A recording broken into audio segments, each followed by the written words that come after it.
C'était fabuleux. Je crois que il n'y a pas énormément de mots pour décrire ce qu'on vient de vivre, qui est à la fois une projection d'un film extraordinaire, fabuleux. Moi, j'ai eu des frissons pendant toute la projection, mais je dois dire, Michel, je m'attendais pas à ce que cette magie-là opère. Enfin, voir un sculpteur faire sortir de terre un ours, tandis qu'on redécouvre le vivant au plus proche. J'en ai encore des frissons. J'aimerais qu'on applaudisse, s'il vous plaît, Michel Bassompierre. C'était fabuleux. Merci beaucoup. Merci. Un documentaire qui nous donne pas mal de matière à réflexion, de matière à aimer aussi. Je crois que c'est le maître mot de ce film. On va en parler de tout ça, du vivant, de la façon dont ce film a été réalisé. Je sais pas vous, mais moi, depuis que je sais que ce sont des images de passionnés, en fait, on voit le film un peu différemment. Et tout d'un coup, on a l'impression d'être invité dans chacune des scènes. Alors, s'il vous plaît, merci d'accueillir Philippe Geluck, Yann Arthus-Bertrand. Michel, je ne sais pas si vous nous rejoignez maintenant ou si vous voulez continuer la sculpture. On m'a dit que c'était selon votre choix. Ah, il se lave les mains, donc il nous rejoindra. Merci, s'il vous plaît, de les accueillir bien fort.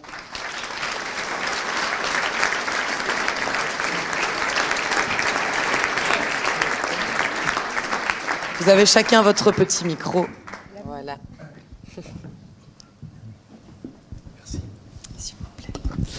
Bon, Installez-vous, mettez-vous confortablement.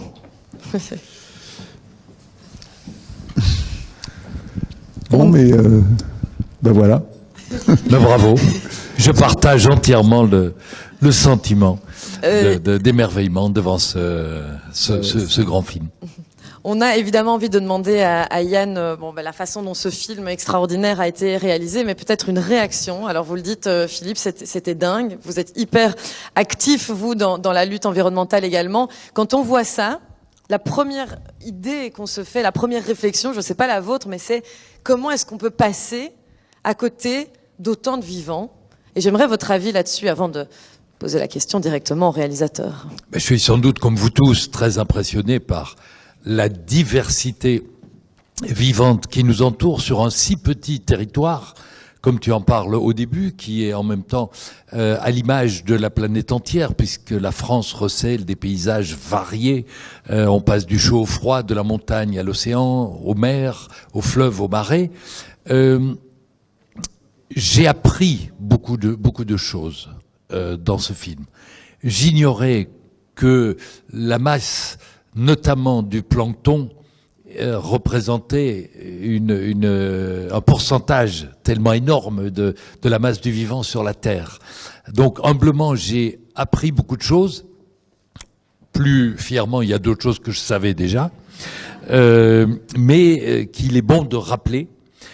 Je trouve chaque instant, en fait, j'étais pris par deux sentiments, celui de la fascination, de l'écoute très attentive et de l'émerveillement devant les images, et puis l'envie de prendre des notes. Donc je vais me procurer un enregistrement du film pour pouvoir le revoir et me poser des questions, nous poser des questions pour essayer d'y apporter des réponses.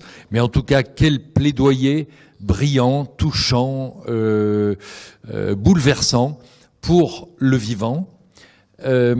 C'est un appel évidemment à chacun de nous en conscience pour l'action que nous pouvons avoir quotidiennement pour essayer de nous défaire de vilaines habitudes que nous avons accumulées avec le confort moderne et ce qu'on appelle la civilisation. Et puis, tout à l'heure, j'ai encore plein de questions à te poser, mais j'ai déjà trop parlé, donc maintenant, c'est à toi de continuer. Avec un mot qui, je trouve, effectivement, me vient directement quand le film se termine, c'est l'espoir. Yann Arthus-Bertrand, c'est que là, vous donnez la parole à des passionnés, et se dire que c'est d'autant de passionnés qui ont pris ces images, qui ont patienté, qui ont attendu, qui savent où il fallait être, à quel moment, qui respectent le vivant. Enfin, ça, vraiment... Je trouve que c'est extrêmement touchant. Racontez-nous, comment est-ce que vous êtes allé chercher ces passionnés? Comment ça s'est passé, la construction de ce film? D'abord, je vais vous dire, si ce film existe, Je pense qu'il est libre de droit aussi en Belgique, j'espère en tout cas. Et s'il y a des gens qui s'intéressent, il y a un deuxième film qui s'appelle Renouer avec le vivant, où c'est un making-of. Il y a des gens qui ont vu le making-of du film ou pas? Non, il y a un mec qui passe après ce film et qui explique comment les gens travaillent.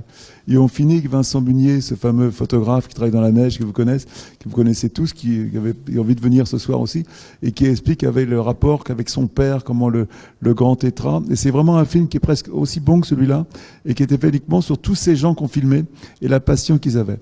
Alors, je vous ai raconté un peu comment le film a été fait. On a demandé à tous les gens qui travaillent en France, et c'était un film très compliqué pour nous à faire, parce que moi je voulais faire un catalogue. Je voulais vraiment mettre tous les animaux qui vivaient en France. J'ai presque réussi. Il manque le bouvreuil, des choses comme ça, que je regrette encore un petit peu. Mais voilà. Et je voulais surtout, parce que j'ai aussi une dimension très pédago dans mon travail, et j'aime bien raconter les histoires. Alors j'aime bien raconter. J'avais trop dit, alors le France 2 m'a fait couper des choses. Et même la fin, où on parle un peu de notre empreinte sur le sol. Mon film était encore plus violent et plus, j'attaquais plus les chasseurs, j'attaquais plus les paysans, plus les pesticides, plus voilà une façon de vivre. France 2 m'a dit non, il faudrait de leur donc je me suis un peu moins lâché. Mais pour moi, la fin du film est importante parce qu'il nous ramène un peu à notre place. Qu'est-ce qu'on peut faire? Et je voudrais poser une question ce soir. Je pose souvent cette question. Qui est végétarien dans cette salle? Ah, il y en a pas mal quand même. Et qui, après avoir vu le film, qui a compris que la viande industrielle était très mauvaise, que la viande industrielle a envie de devenir végétarien? Qui a envie de devenir végétarien? Trois personnes. Merde. 4, 5. Merde. Donc le film n'a pas réussi, j'ai pas réussi mon coup, tu vois. Non, mais tu n'as pas accès non plus, tu ne l'as pas accès. Mais 3, c'est déjà bien. Même s'il y en avait qu'une, ce serait déjà bien. Non, mais tu as intéressant, beaucoup. je pose cette question pour savoir, parce que moi, je suis un activiste et que je fais film pour changer le monde. Hein. Pas uniquement pour se dire c'est magnifique, on vit dans un beau pays, tout est magnifique. C'est aussi pour qu'on prenne tous des décisions ensemble. Comment est-ce qu'on va changer? Et la viande industrielle est en train de détruire la planète, il faut le savoir. Et donc, la chose la plus facile qu'on peut faire, en parlant de la COP, on va peut-être parler tout à l'heure, c'est d'arrêter cette viande industrielle qui est en train de détruire la planète. Avec des cochons qui sont nourris avec du soja, déforestation du Brésil. Je ne veux pas tout le détail. Je sais pas, je ne vais pas vous gâcher votre soirée, mais de toute façon, surtout si vous allez manger de la viande après. Est-ce que je peux poser une question moi aussi? Vas-y. Parce que c'est un petit peu la réflexion que je me fais. Est-ce que je pourrais demander qui, après avoir vu ce film, aurait envie de manger moins ou pas de viande industrielle, mais de continuer à manger de la viande de qualité et respectueuse de l'environnement, et peut-être en moins grande quantité qu'avant? Moi, je lève la main. Bon, c'est un petit espoir quand même. Alors vous allez demander ce soir d'où vient la viande que vous avez mangée. Quand vous allez au restaurant ce soir, vous allez regarder d'où vient la viande que je mange, d'où elle vient exactement.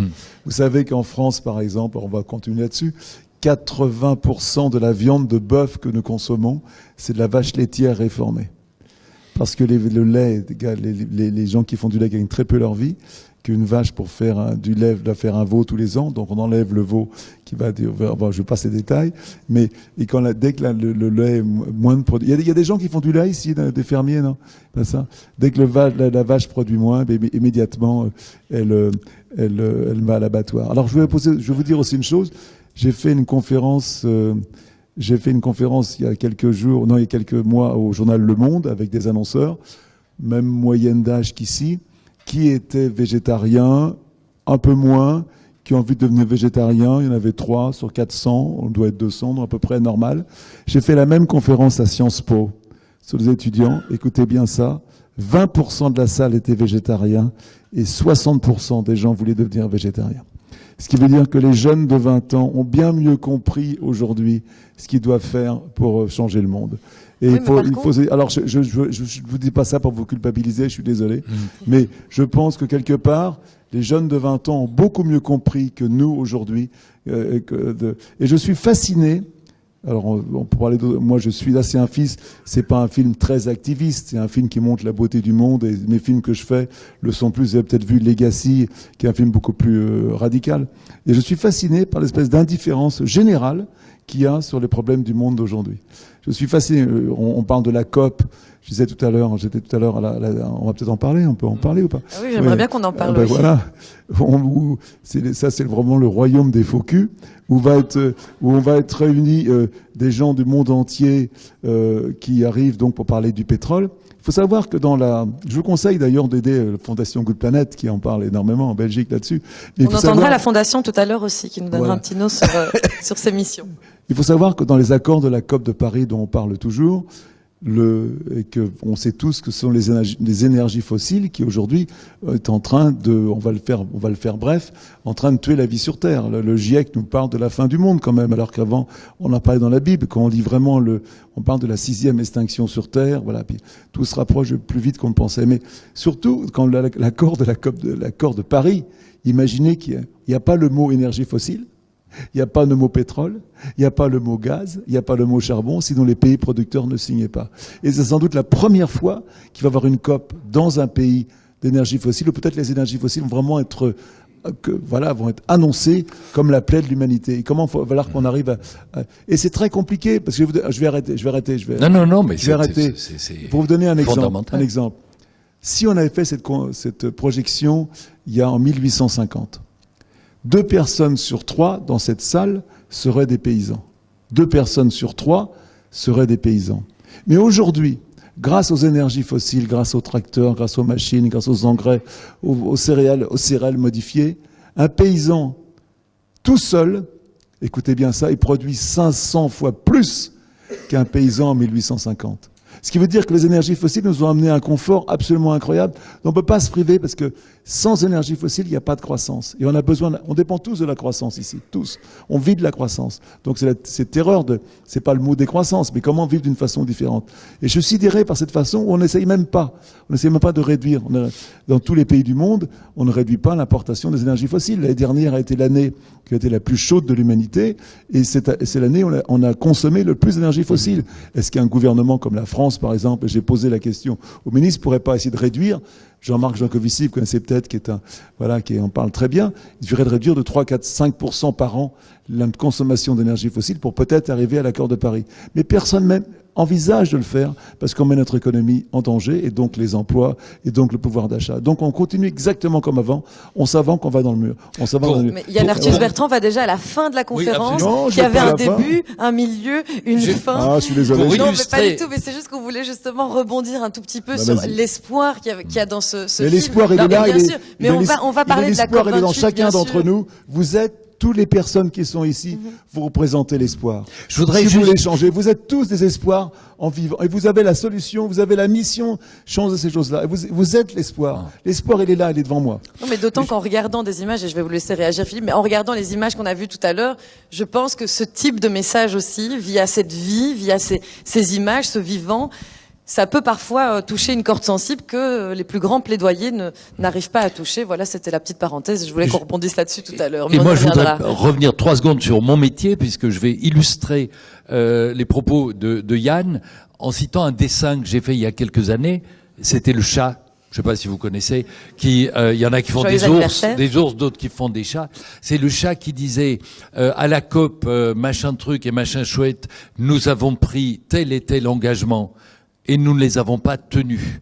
À la COP suivante, pareil, nous avons pris des engagements, nous ne les avons pas tenus. À la prochaine COP, nous ne prendrons aucun engagement, mais ça, nous le tiendrons. Voilà. Et c'est un peu ça qui se passe. Quand tu disais, alors je voudrais rebondir plus sérieusement sur ce que tu disais sur les décisions politiques, parce que je trouve formidable de questionner les citoyens, de citer les jeunes qui auraient plus conscience de l'importance de manger du végétal plutôt que de l'animal. Mais je signale, entre parenthèses, que tous les jeunes sont du matin au soir sur leur smartphone et qu'ils regardent des films, qu'ils font des consultations Google, et l'on sait maintenant que consulter une information Google consomme une demi-bouilloire d'eau chaude par consultation. Donc c'est une conscience qu'il faudra qu'ils acquièrent aussi avec le végétarianisme. Le législateur m'énerve beaucoup, notamment lors de ces COP stériles, mais aussi dans la vie de tous les jours. On le voit récemment avec la décision de poursuivre le glyphosate, dont on sait qu'il est cancérigène, de ne pas prendre cette décision de réduire de quelques pourcents seulement, c'est rien du tout, ce serait possible. Et je vais citer un exemple personnel, j'essaye tant que je peux de manger bio, et je vais dans un magasin réputé, où je fais mes courses, et on me propose des produits bio emballés dans du plastique jetable. Je trouve ça insupportable, puisqu'on sait que ce plastique va se retrouver dans la nature, qu'il va mettre des années, voire des siècles à se dégrader, que les poissons vont le bouffer et que nous risquons de le bouffer en mangeant les poissons qui l'ont mangé. Donc comment est-il possible qu'on permette encore tant d'aberrations sur du basique? Et je ne parle pas de toutes les choses que nous ne savons pas, dont toi tu sais une partie, mais que l'on commence par appliquer les principes de respect de la nature, de la biodiversité et de la santé de tous. Et ce respect de la biodiversité, je crois que tous les trois, vous l'avez très bien intégré. Vous avez trois profils hyper intéressants, vous êtes trois personnages. J'arrête. Bonsoir Michel. Oui. Pour moi, le mieux, ce serait de devenir des ours. L'ours, c'est à peu près 85% de sa nourriture qui est d'origine végétale. Donc la partie carnée, c'est que 15%. Donc, devenez des ours.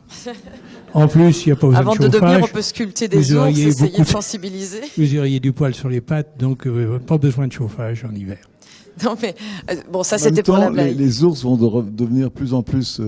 tu sais que on pense que l'Arctique, donc vous avez l'Arctique, il y a deux gros glaçons sur la planète. Vous avez l'Arctique au pôle Nord et vous avez l'Antarctique au pôle Sud. Que donc l'Arctique, c'est de la mer gelée. Donc ça ne repose pas sur un sol, et qu'en ce moment c'est en train de fondre et qu'on a perdu 80. On estime que dans 15 ans il y aura plus du tout de glace sur l'Arctique. Vous savez que la différence de température, quand elle est de 1 degré de plus chaude ici, elle est de 1 à 3 degrés de chaque côté.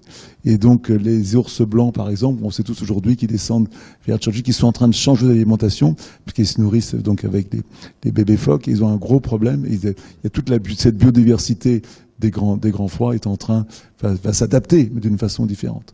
Voilà. Qu'est-ce qu'on peut faire nous tous pour ralentir cette fonte qui semble inexorable? Tu veux me faire pleurer, me faire rire? Non, ça fait 30 ans qu'on dit la même chose et tu me poses la question. Mais de le redire quand tu vois. Alors, non, je le redirai qui pas. essaye de prendre moins l'avion qu'avant ici? Merci pour nous tous, mais c'est peu de mains qui se lèvent. Ouais, c'est vrai. Mais tu sais, moi, je suis le genre de mec qu'on invite plus à dîner parce que si mon voisin qui est à côté de chez moi, qui part 3 jours à Marrakech, se fait engueuler. Je gueule parce que le vin n'est pas bio, n'est pas un vin nature. Je gueule parce que c'est de la viande industrielle. Je mange parce que les légumes sont pas bio. Ouais, Mais tu vois, quand tu as fait un film comme ça, que tu parles de la biodiversité, que tu vois qu'en France, on a perdu 70% des oiseaux de plaine et 30% des passereaux, à cause justement des pesticides, bah tu dis j'arrête les pesticides, donc je mange bio. Si on a les moyens, il y a des gens qui n'ont pas les moyens de le faire, si on a les moyens, voilà. Mais c'est une façon très personnelle et je dirais presque spirituelle, parce que on faut pas chercher la révolution. La révolution, elle sera pas politique. Les politiques, c'est le miroir de ce que nous sommes. Aucun homme politique va prendre des décisions impopulaires. On le voit tous autour de nous. Ça n'existe pas. Aujourd'hui, l'homme politique manque de courage parce qu'il a cette vision électorale, parce qu'il n'a pas été élu pour nous faire chier. Donc voilà, si on n'a pas envie de changer, on changera pas. Ah, ça sera pas une révolution scientifique parce que on peut pas changer de système. On peut pas pomper le CO2 dans l'atmosphère. Ça marche pas. Il y a des usines qui sont en train de se faire, mais c'est ridicule ce qu'on fait. Donc on pourra pas couvrir le monde d'éoliennes, de panneaux solaires. Ça suffira pas. Aujourd'hui, il faut savoir que les énergies fossiles, c'est 80% Cécile est là ou pas? On a regardé tout à l'heure le chiffre exactement. On a regardé, je crois que c'est 70 à 80% de l'énergie du monde. Vous imaginez? C'est donc voilà, le charbon est encore 40% de l'énergie du charbon. Yann, vous disiez que c'était un combat très personnel. Moi, j'aimerais quand même attendez, je vais finir. Et ça ne sera pas. Parce que vous me tournez le dos, je n'arrive même pas à vous parler ce soir. Excuse-moi. Vas-y, mets-toi à ma place. Mets-toi à ma place. Mais c'est comme ça, je vais te regarder. Vas-y, allez, mets-toi là. C'est vrai que c'est. Pas bien ce qu'il dit. Alors, ben voilà. En plus, tu m'entends pas. Tiens, je te rends tes lunettes. Et ça sera pas non plus une révolution économique, parce que l'économie a besoin de croissance. On a tous besoin de la croissance. C'est la croissance qui paye nos routes, nos hôpitaux, l'éducation. On dépend tous de la croissance. Donc comment faire? On est dans un système complètement paranoïaque. Donc voilà, c'est vraiment je pense, une révolution spirituelle. Qu'est-ce que moi, en tant qu'homme, je peux faire? Quelle est ma mission? Et on en parlera, je vais pas parler tout le temps, mais ça me passionne de voir comment on arrivait à changer notre conscience. Comment, quand je vois qu'il y a si peu de gens qui ont envie de devenir végétariens, mais comment je peux c'est pas difficile. Moi, il m'a fallu 10 ans pour devenir végétarien. Justement, vous, c'est devenu comment? C'est arrivé comment, cette sensibilisation? J'ai vu un film un jour à Rio qui s'appelle Alma, avec, pendant la conférence de Rio. Je me suis dit, mais ça me tournait dans ma tête un jour. Il y a une grosse différence entre dire je mange pas beaucoup de viande, comme lui, et de dire j'arrête la viande. C'est rien à voir. C'est vraiment une autre décision. Et je me suis dit, en regardant le film, je deviens végétarien. Et je suis devenu végétarien. Et pourquoi initialement? Parce que j'ai vu un film sur l'élevage du bétail au Brésil, la souffrance animale, le soja, la déforestation, tout ce que ça engendrait. Et je me suis dit, bon, ça va, j'ai mangé assez de viande dans ma vie. Puis moi, j'ai arrêté de prendre l'avion, mais j'ai pris beaucoup l'avion. Je peux arrêter la viande, j'ai mangé beaucoup de viande. On peut, de temps en temps. Puis il y a une chose aussi qui est importante. Nous sommes responsables, ma génération, de ce qui arrive aujourd'hui. Est-ce qu'on aime assez la vie? Est-ce qu'on aime assez nos enfants? Pour leur promettre ça en disant on va attendre, on va trouver la solution. Non. Moi, quand j'avais 20 ans, j'étais là, je voulais sauver les pandas, je voulais sauver les éléphants, je voulais sauver les girafes, je voulais sauver les animaux. Aujourd'hui, je veux sauver ma famille, les gens que j'aime. Et donc, est-ce qu'on peut pas aujourd'hui se dire qu'est-ce que moi je peux faire? Je suis désolé d'être un peu radical et violent, mais qu'est-ce que je peux faire pour ça? Je dois reconnaître qu'aujourd'hui, je suis sidéré. Pas l'indifférence, mais espèce de on verra bien ce qui va se passer, c'est mon voisin qui fait, c'est les Chinois qui font plus que moi. Mais alors c'est ça, oui, côté spirituel. On en parlera après on va en parler par la suite. Quelle est comment tu peux transformer ta conscience? Ça qui est intéressant. Alors peut-être juste une réaction par rapport à ça, c'est que à vous entendre aujourd'hui, en fait, on aurait suffisamment d'informations pour prendre les bonnes décisions. Mais ce qu'on entend aussi beaucoup, notamment sur les débats autour de l'environnement, auprès des militants, c'est de dire mais j'ai fait ça toute ma vie. Je vais prendre l'exemple du lait de soja. Voilà, j'ai bu du lait de soja toute ma vie parce qu'on m'a dit que c'était mieux que le lait de vache. 5 ans plus tard, on dit ah mais enfin tu vas faire pire que mieux. En fait, il faut du lait de coco. Et puis on boit du lait de coco et on dit mais enfin mais t'as fait pire que mieux. Le lait de coco c'est pire, il y a pas moyen. Et donc ce qu'on entend beaucoup, c'est que finalement les gens se disent bon, en fait je sais pas. Voilà, je sais pas ce qui est bien, ce qui est mal. Donc là, vous allez nous donner 3 choses qui sont sûres et certaines, mieux et pas pire que mieux. Ce serait quoi? Donc le végétarisme. Non, je vais pas rentrer là-dedans. Ça fait il faut pas chercher les. Est-ce que vous comprenez cette façon de réfléchir? J'ai des excuses pour pas changer les choses. Je l'entends toute la journée, ça, toute la journée. Je crois que chacun ici, qu'il soit architecte, chauffeur de taxi, sculpteur, sait ce qu'il peut faire dans la vie. Moi, j'ai mon rôle de journaliste, que j'ai beaucoup voyagé, j'ai beaucoup lu, j'ai vu beaucoup de choses.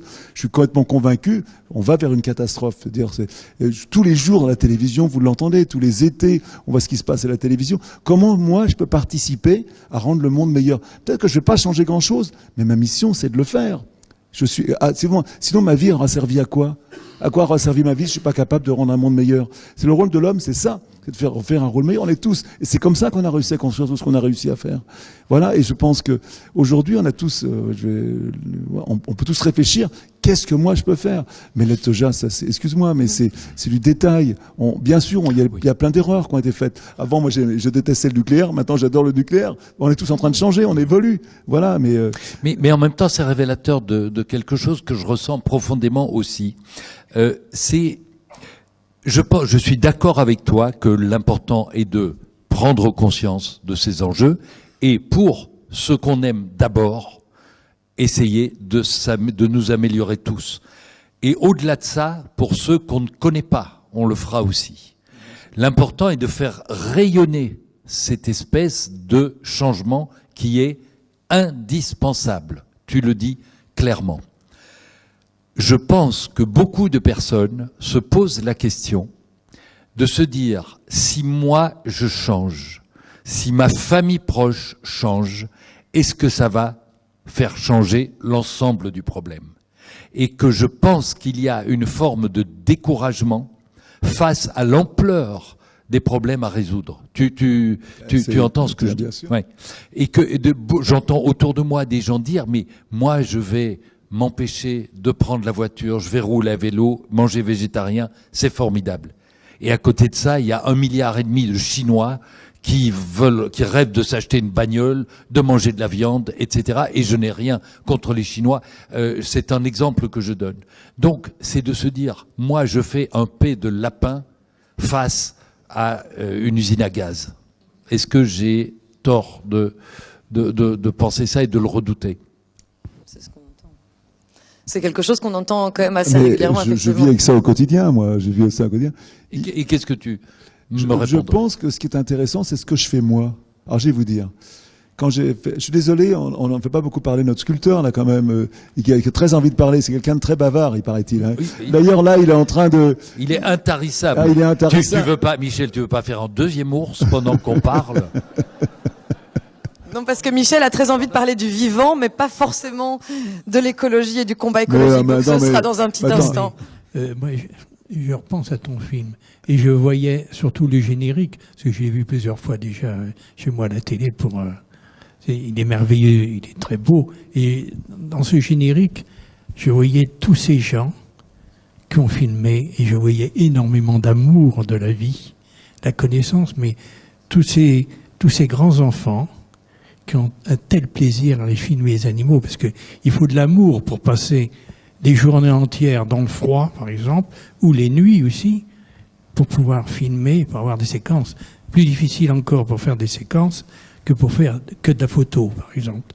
Donc, moi, ce film est merveilleux. Bon, on sait qu'il faut... Bon, je parlerai pas d'écologie parce que c'est trop complexe. Moi, je réagis un peu comme un animal.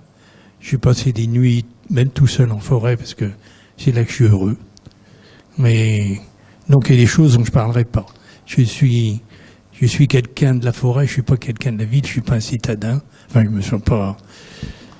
Donc, ça m'est difficile de parler de toutes ces choses-là. Je suis sculpteur aussi, et c'est un esprit encore particulier, quoi. Comme je dis toujours, je suis un vieil enfant qui continue à faire ses jouets. Je suis un peu comme Geppetto. Hein, je fais pas du Pinocchio, je fais des ours, des gorilles, tout ce qui me paraît beau dans la nature. Et tout ce que vous aimez, parce que vous dites aussi qu'il faut aimer profondément l'être qu'on sculpte. Là, vous parliez de photos et de vidéos, c'est la même chose pour la sculpture. Il faut aimer profondément ce qui nous entoure, c'est-à-dire le frère animal et notre sœur la plante aussi, ça fait partie d'un tout. Je fais partie de tout ce monde-là. Quand je sculpte un ours, je me mets anatomiquement dans la peau de l'ours, je sais comment il est fabriqué. Je fais un gorille, c'est pareil, mais tout.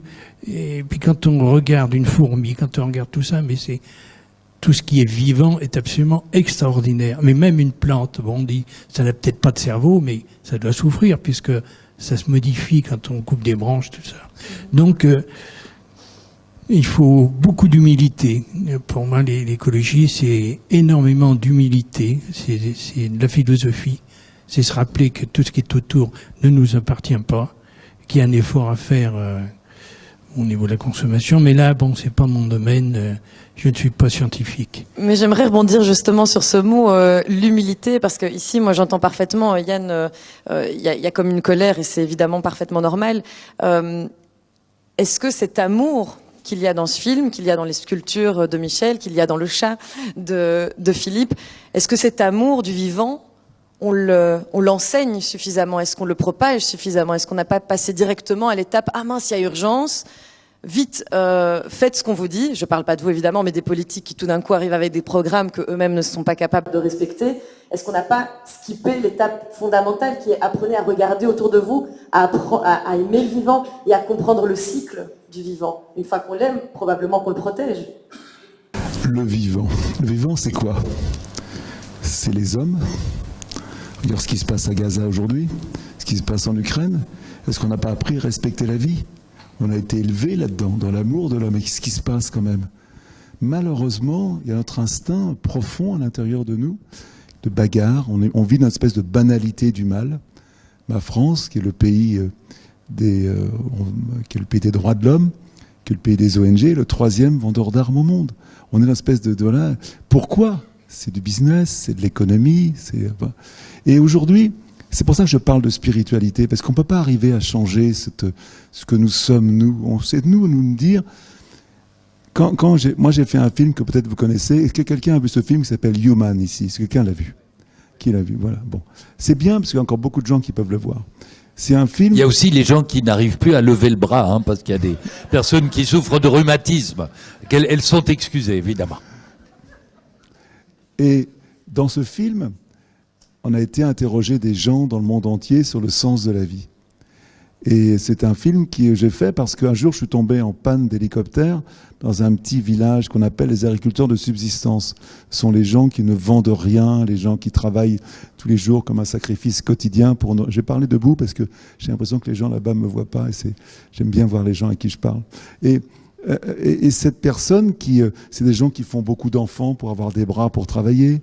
C'est des gens qui ont peur de tomber malades parce que quand ils tombent malades, ils ne peuvent pas nourrir leur famille. C'est des gens qui sont très très loin de ma vie à moi. Et j'ai passé 3 jours avec des gens comme ça. Et je me suis aperçu que ces gens, ils avaient les mêmes angoisses que moi. Ils voulaient une meilleure vie pour leurs enfants. Ils voulaient comme moi. Ils voulaient, manger tous les jours. Des gens qui sont en survie. Nous, on n'est pas en survie. Comment je vais pouvoir manger demain? Comment dans 2 mois je pourrais manger? C'est une question qu'on se pose quotidien, comme tous les animaux du monde. Ils mangent tous les jours. Nous, on a complètement oublié ça. Et on pose les mêmes questions sur le sens de la vie dans le film. Et à cette dame, je lui ai demandé quel est votre plus grand rêve. Alors, il y avait une question qu'on pose à tout le monde, les mêmes questions. Et cette dame me répond, elle me parle de la mort. Elle avait eu 16 enfants, dont 6 étaient morts. Voilà, c'était ce qu'on appelle ces gens qui vivent en survie, qui sont extrêmement pauvres. Mais en même temps, j'avais passé avec eux 3 jours et j'avais senti on était très très proches. Et je pose ces questions à cette dame dans le film Human, et elle me répond...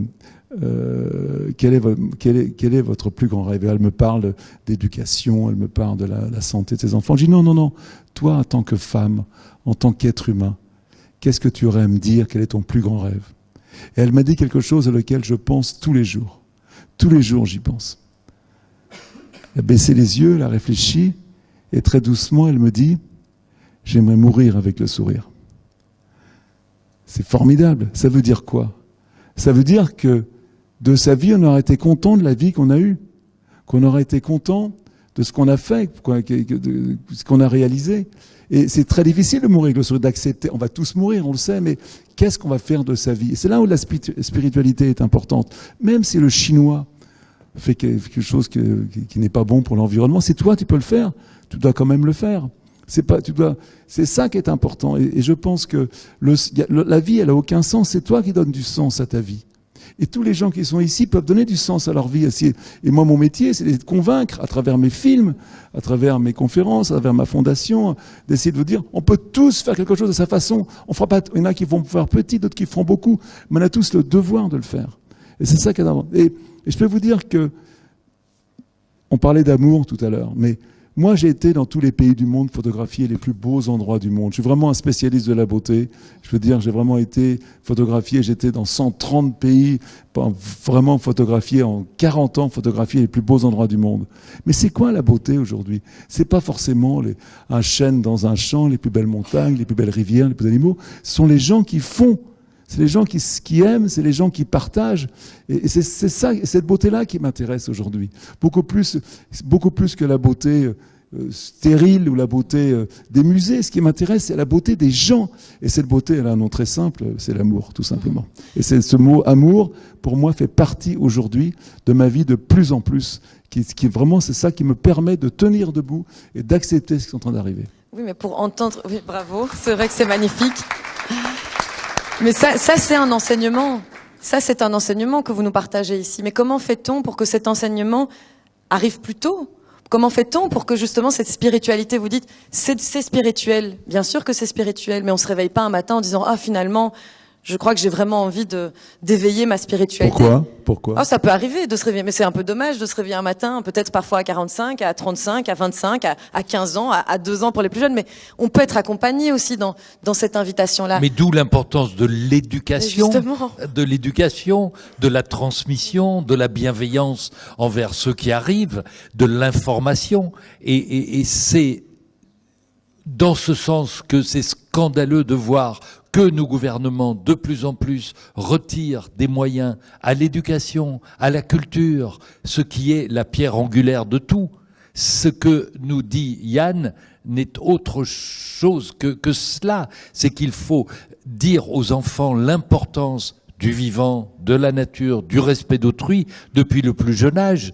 Il faut les emmener dans des stages à la campagne, leur faire gratter la terre, leur faire planter des graines, leur faire cuisiner des légumes et ne pas bouffer de la bouffe, du truc à la cantine qui arrive dans des camions, etc. Je pense que tout cela fait partie. Alors, est-ce qu'il n'est jamais trop tard? Ça n'a pas été fait assez ces dernières années, visiblement, et depuis quelques décennies, il est temps de remettre ça. Et encore une fois, je reviens vers le politique et le législateur. On peut le faire, soit avec ses voisins, avec ses amis, avec sa famille, mais ça suffit pas. Il faut faire ça à plus grande échelle. Mais c'est une vraie question d'ailleurs, Yann. Est-ce qu'il faut vraiment, finalement, structurer cette connaissance de l'environnement? Est-ce qu'il faut revoir nos programmes scolaires pour qu'on puisse imposer quelque part, je veux dire offrir ce que propose ici Philippe à toutes les écoles? Aujourd'hui, c'est de façon aléatoire. Voilà, par exemple, vous avec Good Planet, vous allez proposer des choses. Il se trouve que j'ai 14 écoles en France qui portent mon nom. Donc je vais dans les Philippe, écoles. on a une aussi. Et qu'est-ce que je fais? J'arrive dans une école, il y a marqué partout sauver la planète, trier les déchets. Qu'est-ce que je vais leur raconter? Je vais leur parler du GIEC, je vais leur parler de ça. Mais faut pas demander aux enfants de faire ce qu'on n'a pas envie de faire. Tu me parles d'aller soigner, d'aller travailler la terre. Mais tout le monde peut y aller travailler la terre. Faut pas demander aux enfants de travailler la terre. Les gens, monsieur qui est devant moi peut travailler la terre, lui aussi il peut le faire. Faut pas demander aux enfants. L'un n'empêche pas l'autre. Je pense à plus tard. Non, parce que ça crée des sensibilisations, ça quand même. On n'a pas le temps. On n'a pas le temps. C'est ce soir qu'on va changer. C'est maintenant qu'on doit changer. Tout de suite. On n'a pas le temps. On a le devoir d'essayer d'avancer. Alors, mais les jeunes sont les adultes de demain, quand même. Mais je m'en fous de ça. Mais c'est pas une question de responsabilité. Moi, je veux plus entendre ce discours-là. Aujourd'hui, c'est toi qui es responsable. Okay. C'est pas les enfants qui vont venir. J'ai 77 ans. On va pas demander à des enfants de 5, 10 ans de porter sur eux le poids de nos responsabilités. C'est pas eux de porter la fin du monde sur leurs épaules. C'est pas vrai. C'est scandaleux de dire ça. Je pense que c'est à nous de le faire aujourd'hui. Et faut pas le demander aux enfants. C'est pas normal. Les enfants, moi je vis l'éco-anxiété de certains enfants. Quand j'ai eu le journaliste qui est venu me voir, 22 ans, qui vient de se faire opérer pour pas avoir d'enfant. Elle est arrivée devant moi en me disant, je viens de me faire opérer la semaine dernière pour pas avoir d'enfant. Elle s'est mise à pleurer. Elle croyait que c'est normal, ça? Est-ce que c'est normal qu'une femme de 22 ans se fasse opérer pour pas avoir d'enfant dans le monde qu'on lui propose? Moi, ça me choque et ça me transperce le cœur. Voilà. Mais je pense vous savez, le monde est très compliqué et ce que disait Michel, il a raison. On peut pas aujourd'hui régler ça avec une discussion à 4 sur un truc et on n'a pas toutes les informations. Mais qu'est-ce qui est important, c'est qu'est-ce que je peux faire moi? Comment je peux moi participer à cet élan normal, essentiel de protéger la vie sur Terre, que ça soit la biodiversité, parce que vous savez, il n'y a pas d'un côté la nature puis d'un côté l'homme. Nous faisons partie intégralement de la nature. Nous sommes nature, nous sommes un animal. Tu le sais bien. Donc c'est à nous de qu'est-ce que je peux faire. Et il faut arrêter de se dire, c'est les hommes politiques qui vont changer. C'est mon voisin, c'est le lobby qui nous oblige à faire ça. Mais moi, je suis d'accord avec toi, mais c'est tous ensemble qu'on va y arriver. Mais je suis aussi d'accord avec toi. L'un n'empêche pas l'autre.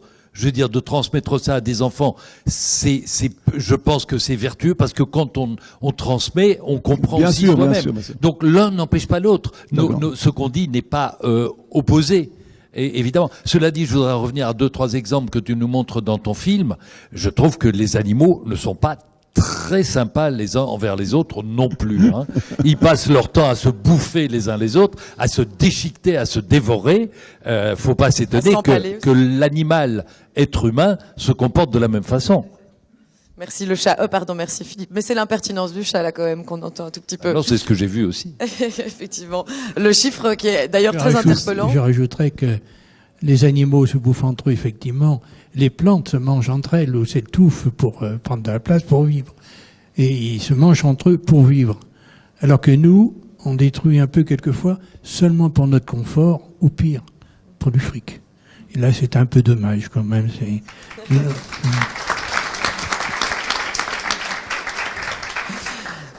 Yann, comment est-ce qu'on peut faire... Arrête de me poser des questions, demain que je m'énerve. Bon, on est là pour s'énerver, j'ai l'impression. Tout le monde applaudit quand vous vous énervez, donc on va essayer de vous énerver encore plus. Les gens, ils se cassent, regarde, ils en ont raison. Non, mais je pense qu'il faut avoir cette vision amoureuse de la vie autour de soi, amoureux de ce qui se passe. Moi, je suis en ce moment, je découvre la philosophie. Figure-toi, je découvre Spinoza, ça me passionne. Et depuis quelques mois, j'écoute les podcasts, je bouquine. Ça me passionne de voir cette vision qu'il a de Dieu, qui est dans la nature, dans le vivant, de cette joie de vivre, de comment, tu vois. Et quand t'écoutes, bon, je vais pas vous faire un cours sur Spinoza, je suis pas Frédéric Lenoir, mais je trouve que c'est assez génial. Et je trouve cette façon de voir le monde, de l'apprécier au quotidien, de vivre l'instant présent. Alors, j'essaye la méditation aussi, j'y arrive pas très bien. Qui est-ce qui fait de la méditation ici, là? Ah, c'est bien ça. Voilà. Bizarrement, tous les végétariens. Non, je plaisante. Non, mais toi, j'essaye et je pense que la méditation amène cette conscience. Je pense que j'essaye, en tout cas, je suis pas parfait, mais en tout cas, et la méditation dans les écoles, c'est formidable. Par exemple, les enfants font très facilement de la méditation. C'est formidable, ça aussi. Mais ça m'intéresse de savoir aussi, pour Philippe, comment ça a été cette rencontre avec la lutte environnementale, parce qu'on a entendu pour Yann, c'était un film. Vous dites que vous étiez moi, même ça a été la découverte. Écolo avant même le chat, donc. Oui, bien, j'ai découvert l'urgence écologique avec René Dumont, qui était un grand bonhomme qui s'est présenté aux élections présidentielles en France face à Giscard d'Estaing. Et René Dumont, c'est vous dire, comme les Français s'intéressaient déjà à l'écologie, je crois, a recueilli 1,1% des voix. Il nous alertait dans des livres, dans des articles et des conférences, comme le fait aujourd'hui Yann Arthus-Bertrand, il nous alertait sur les enjeux écologiques et climatiques en disant qu'il y allait y avoir réchauffement climatique, montée du niveau des océans, trop de carbone dans l'air, qu'il fallait arrêter de produire des voitures qui consommaient autant d'essence et tout ce qui est en train de se passer, il le disait dans les années fin des années 60. Et c'est à ce moment-là que je me suis rendu compte de l'intelligence de ce propos et que je n'ai cessé de m'intéresser à l'écologie et que je n'ai cessé d'essayer, je dis bien d'essayer, de mettre ma vie en harmonie avec ces principes. On a très envie ce soir aussi de parler d'art, hein, donc je vais déjà faire un petit pont parce que vous dites que le chat, vous ne le souhaitez pas militant. Donc le chat, il est impertinent, il parle de climat, il parle de banque climatique et surtout de banquise climatique. Alors c'est quoi le rôle de votre art à vous? Et je poserai la question à Yann et à Michel. Alors, pourquoi est-ce que l'art nous touche particulièrement plus qu'un discours, plus que des chiffres? Mais dans ce partage de la pensée, dans cet acte généreux qui fait que un artiste produit quelque chose pour un public et que le public le remercie, qu'il y a une espèce de relation qui s'installe à travers le travail qu'il a produit. Quand tu disais que il m'arrive évidemment de faire des dessins militants. Le danger, quand on met son art au service d'une cause militante, c'est de perdre, surtout dans mon domaine, de perdre le second degré et de perdre de la drôlerie. Mais j'ai fait beaucoup de dessins. C'est de devenir plus ennuyeux que la pluie. C'est voilà. de vous, hein, c'est de vous. Et je voudrais, j'arrive tout de même à faire des dessins sur le sujet. J'ai notamment fait un dessin qui a beaucoup circulé sur les espèces menacées. Et le chat disait, à l'époque, le chiffre était sorti, 1 million d'espèces menacées. Et il ajoutait par une espèce de con, l'être humain. Voilà. Donc, je pense qu'il y a moyen de faire. C'est un travail qui est peut-être plus compliqué. Et lorsqu'on implique des choses que l'on ressent profondément, auxquelles on croit et que l'on veut transmettre, on risque de devenir un petit peu le père la morale au lieu d'être un amuseur mais en même temps, il y a moyen aussi de faire passer évidemment des idées profondes à travers des blagounettes. C'est mon travail quotidien. Vous avez un porte-parole et c'est très bien, il est très drôle, on l'aime beaucoup, il a 40 ans. Michel, pour vous c'est un peu particulier parce que quand vous sculptez, vous vous exposez aussi beaucoup, parce qu'on perçoit beaucoup d'émotions dans vos gorilles, dans les animaux que vous sculptez. C'est quoi votre rapport à votre art concernant l'écologie? Je disais tout à l'heure que je suis un vieil enfant qui continue à faire ses jouets. En réalité, depuis que je suis gamin, donc les animaux m'attirent. Bon, en sortant des Beaux-Arts, je savais que j'allais être sculpteur animalier. Et puis, donc, depuis 50 ans, je fais des animaux. Donc, il a fallu, pour faire un animal, il faut avoir, comme je disais l'autre jour, sous mes cheveux, on est 4 à travailler. Il y a l'animalier, celui qui a la connaissance de l'animal. Il y a l'anatomiste, celui qui a fait tous les muséums, qui a dessiné les squelettes, qui regarde les muscles, et ainsi de suite. Et puis, il y a le dessinateur, celui qui dessinait dans les zoos. Au Beaux-Arts, on nous apprenait à faire des croquis en 10 secondes et le modèle changeait toutes les 10 secondes. Ça m'a servi beaucoup dans les zoos, dans les cirques, n'importe où, pour dessiner des animaux, quoi. Et puis, à la fin, il y a le sculpteur. Donc, ce vieil enfant qui continue à faire ses jouets, en réalité, quand je fais un animal, je pense pas à un message aux autres, je pense à quelque chose de beau, j'ai envie de réaliser quelque chose, je l'ai là, il faut que ça sorte. Donc, je pense pas aux autres. On dit d'ailleurs qu'un artiste est égoïste, il est égoïste de son temps, il peut pas partager. Et en réalité, je me cherche pas à savoir si ça va plaire, je fais quelque chose qui est beau à mes yeux. Bon, si c'est beau à vos yeux, tant pis pour vous. Je l'ai pas voulu.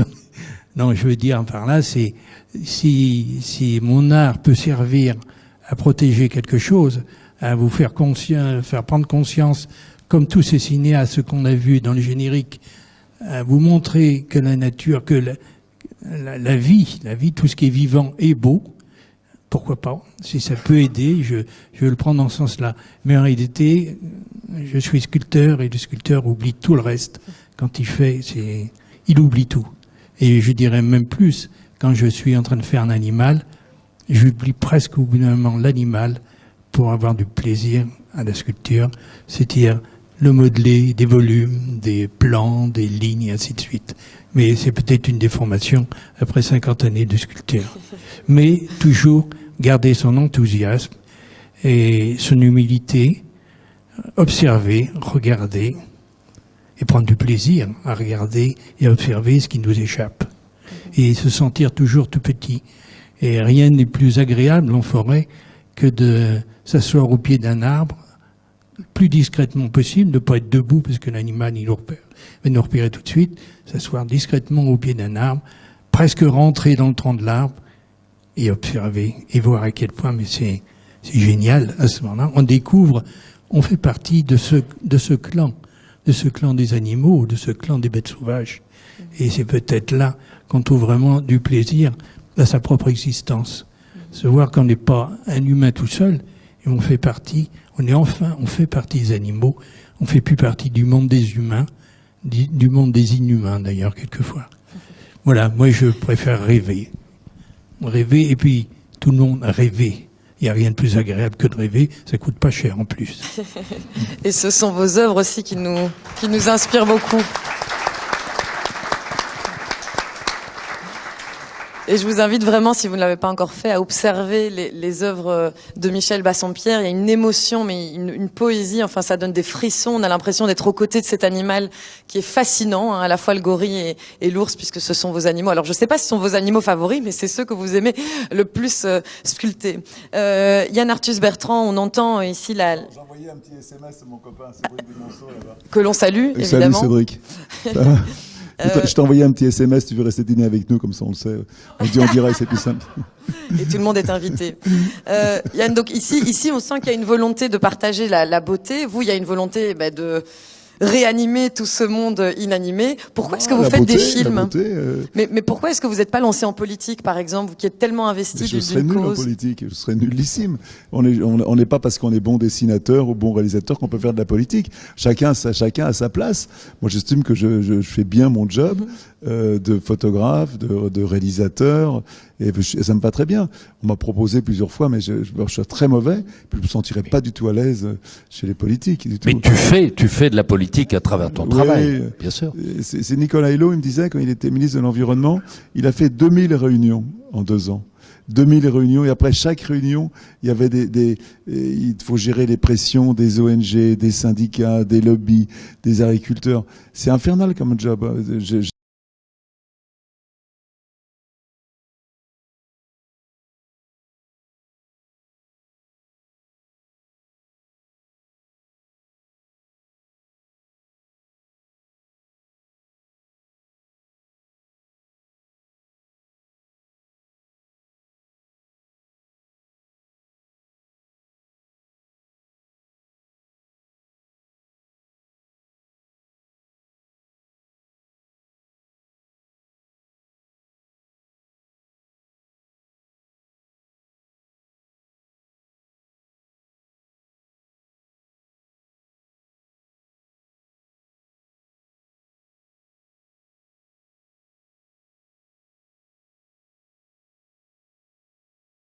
cette qualité formidable. Tu sais faire ça. Moi, je sais pas le faire. Et donc, j'essaye j'essaye de dire, quand tu as la chance de pouvoir parler devant des centaines de gens, vu des films par des millions de gens, mais il faut faire attention à ce que tu dis et ce que tu fais, quoi. Il faut en profiter de cette chance.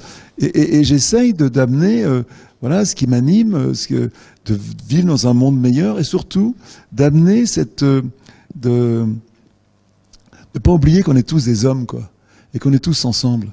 Hein, n'oubliez pas que il faut bien assumer qu'on est des hommes et oublier le reste, quoi. Et ça, c'est Einstein qui a dit, je dis mal la phrase, mais c'est un peu comme ça. Voilà. Et je trouve ce côté d'humanisme, d'humanité, de plus en plus, ça m'intéresse d'essayer d'en parler, et dans ce monde on vit dans un monde extrêmement méchant, on voit les réseaux sociaux, on est agressif, d'amener de la bienveillance, d'amener de l'utopie, d'amener de la gentillesse. Et ce qu'on essaye de faire à la Fondation Blue Planet, si vous connaissez un petit peu, à Paris, on a créé un endroit où j'aimerais que ce règne ce côté de bienveillance. On a 350 bénévoles qui viennent travailler avec nous, et on le sait tous, toi qui es là, Joe, qui dirige la Fondation Blue Planet en Belgique, c'est bien comme les bénévoles, ce côté de s'engager, bénévolement pour faire du bien, ça amène autour de toi une espèce de vibration d'amour, en fin de compte. Et c'est ça que j'ai envie de mettre dans mes films, de faire amener à réfléchir et de se dire, et moi, qu'est-ce que je peux faire? Et c'est pas facile, on est tous à chercher des solutions, tu vois. Mais la solution, c'est toi qui l'as. C'est personne d'autre que toi qui a la solution de ce que tu peux faire. Et il y en a qui peuvent faire beaucoup et d'autres peuvent faire moins. Chacun choisit ce qu'il a envie de faire. On va arrêter de dire aux gens ce qu'ils ont doivent faire. Je suis déjà assez donneur de leçons comme ça va. Mais je pense qu'il faut ça. On sait tous intimement, au fond de toi, comment on doit être meilleur. Est-ce qu'on est un bon père? Est-ce qu'on est un bon chef d'entreprise? Est-ce qu'on est un homme debout, quoi? Est-ce qu'on est un homme debout? Et ça, c'est intéressant. Et c'est pas facile. Parce qu'on a tous nos contradictions et nos défauts, mais il faut qu'on arrive à vivre avec ça et à avancer tous ensemble. Et en ce moment, l'histoire de la vie et ce qui se passe en ce moment est une histoire incroyable, passionnante quand tu rêves aujourd'hui. De voir la façon dont l'homme est en train de consommer la terre, comment on va arriver à vivre avec ça. L'histoire est passionnante et je suis content de faire partie de cette histoire-là aujourd'hui. Et je suis content d'être un acteur on est tous acteurs de ça. Il faut pas en avoir peur, il faut au contraire en prendre conscience et le faire avec ce qu'on a, quoi. Bon, je m'exprime mal, mais vous avez compris le fond, quoi. Non, ça va, vous vous exprimez très bien. Et on entendra un goût de planète. Je sais pas du tout, j'ai pas de vue sur l'heure, donc tu me fais des petits. Parce qu'il y a... Ah, bah alors on va qu'il y aura entendre des questions, peut-être quelques questions dans la salle. Des questions. Ouais. Ah, bah si vous voulez déjà poser des questions. Il y a 10 minutes, il faut profiter. Là-bas. Ah, attendez, je viens vous trouver avec le micro. Merci Philippe. Oui, je fais l'hôtesse ce soir. Merci beaucoup. Alors, moi j'ai pris des notes pendant les discussions. Je veux d'abord commencer en vous voyant, Yann, parce que je vous remercie pour le film que vous avez fait. Et en fait, ça fait bizarre de voir quelqu'un presque avec qui je suis né. Vos films, je les vois depuis très longtemps. Donc voilà, un grand honneur. Et ensuite, je voulais te tutoyer, parce que je crois que malgré le gap générationnel, tu es une des premières personnes de ta génération qui parle des sujets d'environnement comme tu le fais. Et donc merci. Et il y avait quelque chose dont on parlait, c'était de l'éducation. Et je pense qu'il y a quelque chose qui est très important et que on a du mal, qu'on a du mal à faire. C'est que on a l'impression que l'éducation se fait toujours dans le sens des personnes les plus anciennes vers les plus jeunes. Et je pense qu'il y a aussi quelque chose à faire dans l'autre sens. Et moi, j'ai beaucoup de mal avec mes grands-parents et les gens dans mon environnement. C'est des sujets qui sont très difficiles à aborder. Et donc voilà, je voulais juste parler de ça aussi parce que c'est important. Maintenant pour ma question. Désolé, c'était un peu long. Merci déjà pour ces réflexions, merci beaucoup. Ouais, et donc ma question c'était la suivante. C'est la première fois que vous faites un film qui fait appel à tant de personnes. C'est peut-être un nouveau type de format pour vous. Et du coup, je voulais savoir si ça vous donnait des idées pour la suite, peut-être des nouvelles choses de cette façon-là. Dans ma boîte de production qui s'appelle Hope, qui est une boîte à but non lucratif, on essaye de faire le moins d'avions possible. Et là, on prépare un film sur l'état de la planète après le film Home et Legacy, où on a demandé à tous les dronistes du monde de nous envoyer des images. Donc on est en train de faire ce film-là, c'est l'histoire l'histoire du monde. Et on a essayé justement de travailler en collaboratif. On fait un film sur les migrants, qui est un film important, parce que bien sûr, on sait tous que la grande migration n'a pas encore commencé véritablement, et qu'on aura un jour, on sera submergé. Je pense que partout, ça ne peut que arriver comme ça. C'est l'histoire du monde. On va toujours chercher ailleurs une meilleure vie. Et donc, on fait travailler des gens un peu d'écoles de cinéma un peu dans le monde entier. Donc, quelque part, c'est une façon de faire des films moins chers, même si on paye quand même les gens, bien sûr, et de faire des films sans se déplacer, sans dépenser du carbone. Et en amenant une nouvelle façon de regard aussi. Donc, ce film collaboratif, pour moi, c'est très important et passionnant. Voilà. Et puisqu'on est sur ces coulisses-là, merci encore pour votre question. Et le sous-titre du film, c'est Le monde vu du drone. Ça, c'est un titre de travail, mais le sous-titre, c'est l'histoire de l'amour. Donc, tu vois, je suis encore en plein là-dedans. Et je prends note aussi de ce que tu as dit sur l'éducation dans les deux sens. Oui, évidemment, elle se fait traditionnellement des plus âgés vers les plus jeunes, mais les plus âgés, et dont je commence à être clairement, j'ai des petits-enfants, j'ai beaucoup de choses à apprendre de mes enfants et de mes petits-enfants, mais merci de l'avoir souligné. Oui. Et ça, c'est une évidence. Il y a un monsieur là-bas, Philippe, qui a besoin d'un micro. Où ça? D'accord. Alors pourquoi c'est toujours les gens les plus éloignés qui veulent, qui veulent parler? Ah oui, alors, parce que voilà quelqu'un qui m'a rencontré au Kenya quand je travaillais. C'est la vieillesse, ça. Voilà, vas-y. Il me connaît quand j'avais 30 ans.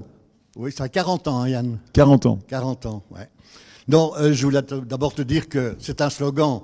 Le vivant avec Yann Arthus et Bertrand, c'est passionnant. Ouais. Voilà. Donc, ça c'est la première chose. Mais je suis intrigué. Tu montres la France, mais la France, c'est aussi les îles, la Réunion. Or, il n'y a que la Corse. Pourquoi? Il n'y a pas les dom-toms. Alors, pas de vidéo des dom-toms.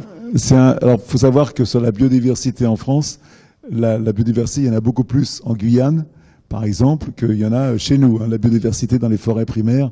D'ailleurs, entre parenthèses, je vous signale que chaque année, on déforeste la taille de la Belgique en forêt primaire. Chaque année, on déforeste la taille de la Belgique. Bien sûr, pour faire souvent des aliments pour le bétail. Voilà, donc vous avez compris le message. Et une forêt primaire, on peut replanter des arbres. On ne refait pas une forêt primaire. Ça se replante pas. Ça se replante pas. Et donc, c'est un choix qu'on a fait parce qu'on n'avait pas, on a décidé de faire un film sur la France métropolitaine. Et voilà, et donc pas faire la France des dom-toms. On a un projet qui nous a été proposé par le ministère de l'Outre-mer de faire un film comme ça. Je sais pas si on va le faire, parce qu'il n'y a pas beaucoup de choses qui ont été filmées, c'est moins intéressant.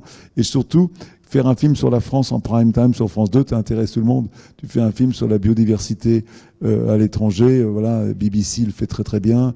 Je sais pas si on sera aussi fort et aussi concernant pour les téléspectateurs français. Voilà. En tout cas, je vais vous dire que j'ai passé 4 ans à étudier les lions avec ma femme au Kenya et qu'il est venu faire un film sur nous, avec ma femme et moi, Anne, et que ces images, c'est les images qui ressortent encore pour raconter comment j'ai commencé ma vie de photographe.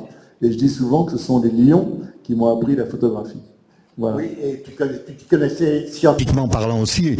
Au niveau des lions, tu expliquais que les poils de moustache déterminaient l'âge, je crois, du lion. Non, c'est exactement pour reconnaître les lions. Avec les poils de moustache des lions, hein, je me souviens. On reconnaissait la carte d'identité du lion. La carte d'identité du lion. C'était comment les moustaches, comme même chose sur les chats, on comptait les poils de moustache et les lignes. Et c'est comme ça qu'on reconnaissait les lions. Le signe de reconnaître les lions, c'est par une constatation que j'ai faite. Je regarde ton générique. Il y a que des mecs. Où sont les vidéastes, les femmes? Je suis d'accord. Il n'y a pratiquement pas de femmes vidéastes. Hein. On a pris les images qu'on a reçues. On a fait travailler. Donc il n'y a pas de femmes. Oui, mais il y a quelques femmes. Il y en a quelques-unes quand même. Il y en a quelques-unes. Si, il y en a, voilà. Merci. Michel a vu en des tout cas, femmes. merci. Si, j'en ai vu, oui. Il y avait quelques femmes. Mais alors, d'ailleurs, moi personnellement, sur l'idée que c'est tourné vraiment en France métropolitaine, je trouve justement que quand on regarde ces images, alors je sais pas vous, si on nous avait dit ces images sont tournées ont été tournées dans le monde entier, je pense que pour toutes les images, je me serais dit ah mais ça doit être fabuleux d'aller dans ce pays qui a l'air incroyable. C'est vrai, c'est vrai. Et là, je trouve que de savoir que tout a été fait en France métropolitaine, c'est encore plus bluffant. Voilà. Donc c'était pour mon petit avis. Ça veut dire qu'il faut regarder à sa porte. Alors, adhérez à la Fondation Good Planet en Belgique si Oui. vous voulez vous intéresser à la biodiversité. Hein. Joe, est-ce que tu peux venir dire ce que vous faites? Justement, c'était Viens, prévu, Joe, voilà. viens raconter, Bah alors, viens raconter ce que vous venez, faites. on va vous Dites-nous laisser un un mot peu de la place. fondation Good Planet. Moi, je connais la fondation Good Planet de Yann à Paris, mais donc il existe une filiale belge. Dites-nous. C'est pas une filiale, ils sont complètement indépendants. Ah, c'est autre chose. Ils ont demandé l'autorisation de prendre Mais notre Joe nom va et nous on a dit expliquer, oui. enfin. Ok, bon. bah, alors expliquez-le nous, c'est peut-être plus simple parce que je ne, voilà, je suis pas Bon, assez on calé en la applaudit matière. Good Ouais. Planet Belgium, s'il vous plaît. Bonsoir tout le monde. Je vais essayer d'être court parce que je pense que vous avez beaucoup de soif, non? Ah. Voilà, voilà. Comme ça? Oui. Je vais essayer d'être court parce que j'imagine que vous avez beaucoup de soif. Mais je savais depuis longtemps, depuis 25 ans que Good Planet Belgium existe, que j'étais fort inspiré par Yann. Hein? Mais maintenant, ce soir, j'ai compris que je suis aussi inspiré par Michel et par Philippe. Philippe a parlé de l'importance de l'éducation.